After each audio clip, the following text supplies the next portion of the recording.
بعد ما خلصنا الخبيز البلكونة بقيت مقلوبة من فوق لتحت، وكمان علشان الدنيا هوا سبحان الله ولا حول ولا قوة إلا بالله، بمكنسة غريبة يمكن أول مرة تشوفوها.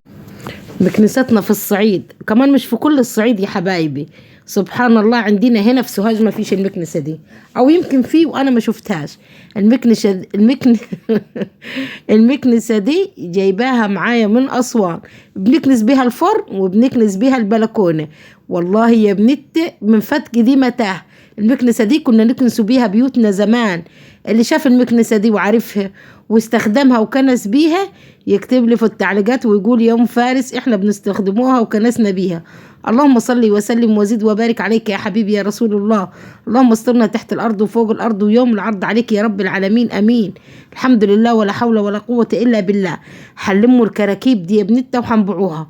والله ده كرسي مليكة واتكسر، كانت جايبه ليها دنيا، ربنا يبارك فيها ويخلي لها ولدها اللهم امين يا رب. والسجادة دي عايزين نغسلوها، والكرسي ده وشوية الجزايز وشوية كراكيب لميتهم وبعتهم ب80 جنيه. 80 جنيه خدتها حبيبة وحنين، راحوا اشتروا بيها ملازم، والحمد لله فكت الكرب. يعني من الزبالة او من حاجة انت بترميها ومش عايزاها، سبحان الله سبحان الله وفرت معاكي كتير. اللهم استرنا تحت الارض وفوق الارض ويوم العرض عليك يا رب العالمين امين. حبايبي واخواتي يا رب تكونوا مجبورين الخاطر، اللهم امين يا رب العالمين. صلوا على الحبيب واجبوا بخاطرنا باللايك الحلو، واشتركوا في القناه يا بنت فضلا وليس امرا. ربنا يبارك فيكم ويجعل في ميزان حسناتكم، اللهم امين يا رب العالمين. العيش القديم يا بنتي، او العيش اللي بيبوظ، او العيش اللي بيحدق، او اي عيش عندي يعني مش هيتاكل، دي نعمة كبيرة كبيرة من ربنا يا حبايبي. بنحطها في البلكونة بينشف وبنلمها في شكارة وبنبيع شكارة يا بنتي. العيش ده بيتباع بالكيلو، ممكن تجيبي بكانة دقيق، ممكن تجيبي بكانة طماطم، ممكن تجيبي بكانة بطاطس، ممكن تجيبي سبحان الله يعني هتبيعيه بفلوس هتوفر معاكي جامد جامد. وكمان الكراكيب دي جزازة زيت لميها، جزازة مية، كل حاجة دلوقتي يا حبايبي تجيب لك قرش حافظي عليها. لم النعمة تلمك يا بنتي، وخليك حلوات ومدبرات في بيوتك حولا على قد ما تقدر. ربنا يبارك فيك، ما تفرطنش في اي حاجة. انا بنكلم حبايبي وبنتي الصغيرات، طبعا انت من فوق راسي حبايبي واخواتي ربات البيوت، انا بس بنكلم البنت الصغيرات اللي زي بنتي ربنا يسعدك ويجبر بخواطرك. مالك بالجرادل دي يا فارس؟ الجرادل دي حبايبي بتاعت البوهية لو تعرفوا. كنت نشتري الجردل من ده ايام زمان، عاد مش دلوقتي ب10 جنيه وب5 جنيه. كنت نغسل الجردل من البوهية النايخة يومين كده في المية، وبعد كده تروح تقب البوهية اللي فيه، نحكها حكة زينة ونروح صبنا حلوة ونشطف فيه، بنطلع فيه الخبزة بتاعت العيش. عاملة واحد سبت يعني فاهمين. بنلين الغسيل بتاع العيال فيه. حد هيقول لي ليه كده ومش ليه كده، او حد يقرف، لا يا بنتي. انا ما عنديش مواعين، انا ما عنديش بلاستيكات او مواعين تكفيني للغسيل وللحاجات اللي زي دي.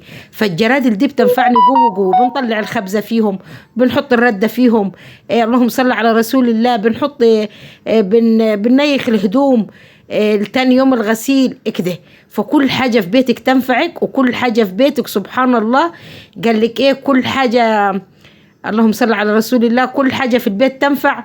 يعني كل حاجة زينة تحافظي عليها. ادي المكنسة يا بنتي، اللي شاف المكنسة دي قبل كده يكتب لي في التعليقات ويقول لي يوم فارس احنا عندنا المكنسة دي. المكنسة دي حبايبي بتتعمل من النخل، وبعد ما بنعملوها كده اي فردة شراب لا مؤاخذة قديمة بنروح ملبسينها لها من ورا. لو ما شفتوهاش كويس اكتبوا لي في التعليقات، وانا وبنخبز او انا في البلكونة لاي سبب هنوريها لكم بالتفصيل. والله تحفة معايا في كنس الفرن وفي كنس البلكونه وفي كل حاجه. كانت مكنسة اتكسرت، انتوا شفتوا معايا المكنسه كان شكلها ازاي اللي كنت نكنس بيها جوا في الشقه، بس اتكسرت معايا ما نفعتش، والعصايه هنتها اتكسرت وهي اتكسرت في النص. فقلت المكنسه دي تأدي غرض لغايه ما ربنا يوسع عليا باذن الله، ونجيب لي مكنسه ومساحه عاد، ونجيب حاجات حلوه كتير تعجبكم ان شاء الله. والناس اللي بتدخل تتريق عليا تشوف الحاجات الحلوه ما تتريقش عليا تاني. بس انا راضيه بعيشتي و100 فل و14 والحمد لله. انا احسن من غيري بكتير يا بنتي. شايفين اها بتكنس ومنطفه ولا لا، عامله اللي عليها ولا لا، يبقى ليه مالها زي العسل. شايفين؟ صلوا على الحبيب يلا وحطوا لنا لايك يا بنتي بالله عليكم. الهوا عدو الزعابيب الايام دي، وايه والدنيا سبحان الله تلج التلج. بس احنا بعد ما نخلصوا خبيز الردة يا بنتة مع الهوا، شايفين الردة مع الهوا بتملى البلكونة كلها. مع اني انا لما بنجي نقلب العيش بنحط عجانية او بنحط الطشت بنستلقى فيه الردة اللي بتنزل، لكن العيش هو مقطع على سور البلكونة او هو في الارض، الهوا لما بيقوم اللهم صل على رسول الله بينفخ الردة من على قولوا معايا، بينفخ الردة من على المجارس. شكرت العيش ده بإذن الله، بإذن الله نشوف حد يشتريها، وبرضه ربنا يكرمني بسعرها نجيب أي حاجة. صلوا على الحبيب وجبروا خاطرنا يا بنتة. ده يا بنتة العيش قرقشت عيش شمسي وفصوص فصصته أو قرقشته، قولوا لي هتقولوا عليه ايه في التعليقات. عدلوك الجو سقع شوية عدسة تفتيها شوية حمص. احنا يا بنتة حمص الشام مش هناكلوه بالمعلقة، بناكلوه مفتوت، يعني بنفتوا عيش ونزقوا بيه زي حكاية المتة لما بيعملوا المية بالكمون، بس ده بيبقى الحمص. العيش قرقشته في الفرن على نار هادية. برضه هنوريكم اول في فيديو تاني كنت مقطعه فيه العيش وكنت بنحمصه فيه. ده يا بنتة والله زعلت عليه جوه. ده التربو بتاع البنات كان شايل هدومهم اتكسر، الحمد لله قدر الله ما شاء فعل، وكانوا يحطوا فيه كتبهم بس اتكسر. رحت قلت بدل ما نرميه خساره حلم فيه العيش كده، عشان العيش ده لازم يتهوى يا بنات. يعني انا بعد ما قرقشت العيش حطيته على الفرن كده ياخد الهواء، عشان طلع طبعا من الفرن يسفخ الهواء كده يخلي لك قلبه مقرمش، تدوسي على الفص يطرشك في ايدك. شايفين حلمه كده معايا في هتلم بنتي هم اللي بيعملوا، ربنا يبارك فيهم. والله انا تعبانه جوه يا بنتي من الايام دي، الحمد لله بيلموه كده علشان قولوا معايا نحطوه فوق المطبخ طبعا ياخد الهواء. شايفين القرده، شايفين مليكه، اجبروا خاطرنا باللايك يا بنتة. والله يا بنتة من ساعة ما عملت العملية وأنا تعبانة مش راضية الروق، صدري وجعني وماسكة فيا الكحة وجايني ألم شديد مكان العملية، بس الحمد لله ربنا كريم. ورغم كده بنقوم وبنكافح عشان بنتي ياكلوا لقمة زينة. هن وقفتي معايا ومش سايباتني، بس في حاجات هن ما يقدرنش واحد هن يعملوا. بصوا يا بنتة العيش وجماله، شايفين أمنا متحمس على نار رايقة كده ومتحمس بالراحة واخد حقه، طالع يضحك ضحك يا بنتة بسم الله ما شاء الله. أنا تقريبا عملت يعني الخبزة بنخبز جردل، خبز جردلين، قرقشت منهم واحد والتاني خليته عيش طري، يعني قرقشت كمية كبيرة وحلوة. لأنه بصوا يا بنتة أنا ما نكدبش عليكم، انتوا حبايبي وإخواتي وعارفين كل حاجة، ساعات مش بيبقى في وكل في البيت، فالبنتة بياخدوا فوز زي ده يشربوا بيه شاي، يا إما يعملوا المية بالكمون ويروحوا ملينينها في العيش دي، بتبقى طعمها تحفة تحفة تحفة يا بنات والله. عشان الست هانم اللي هتقول انت هتاكلي ميه بكمون وتبنتي كونتوا فروج، الفروج يا حبيبتي ياكلش الميه بالكمون، ياكلش الميه بالكمون. والله الميه بالكمون دي وكلة الناس الأمرة، واحنا أمرة والحمد لله يا رب وراضيين ومبسوطين. بصي هي مش باللحمة ولا بالشحمة ولا بالملح ولا بالكمون، هي بالرضا، واحنا ربنا كريمنا بنعمة الرضا الحمد لله.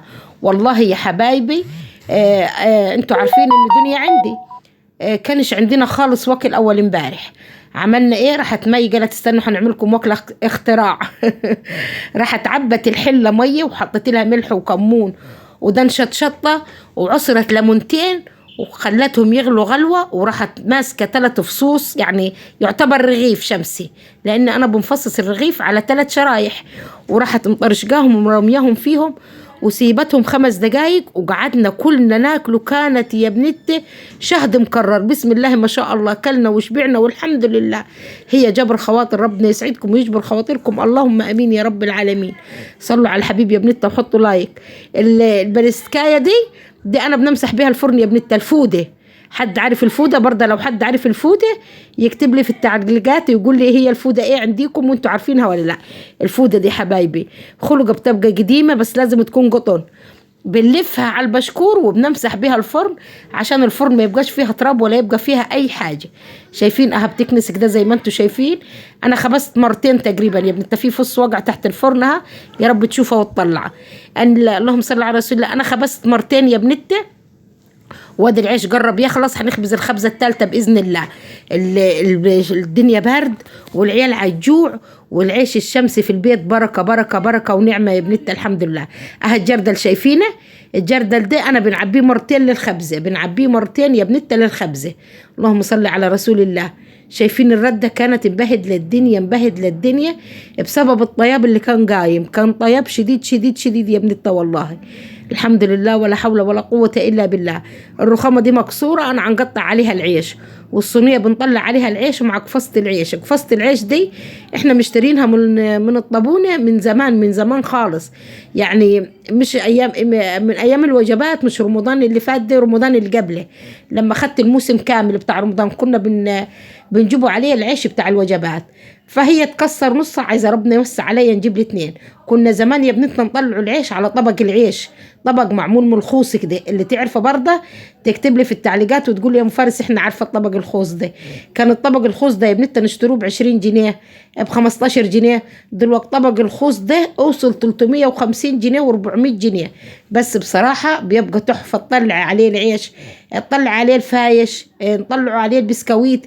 يعني احنا في بيوتنا الصعايده الطبق الخوص ده بينفعنا في كل حاجه بصراحه، وبينفع معانا في كل حاجة.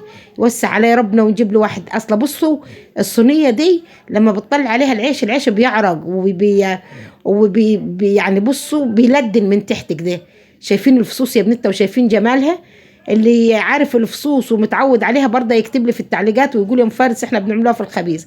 استرى دي وقعت يا حبايبي، اتقطعت نصين، اللي هي مدريانة من ناحية الجيران من الناحية التانية، لأن أنا عندي ناحية قريبة جوه على الجيران والناحية التانية على الشارع. بس ناحية الجيران دي اتقطعت، فهناخدها نخيطها بإذن الله. وسع عليا ربنا. كمان عايزة نجيب لها علاقات، لأن علاقاتها وقعت في الشارع مع الهوا.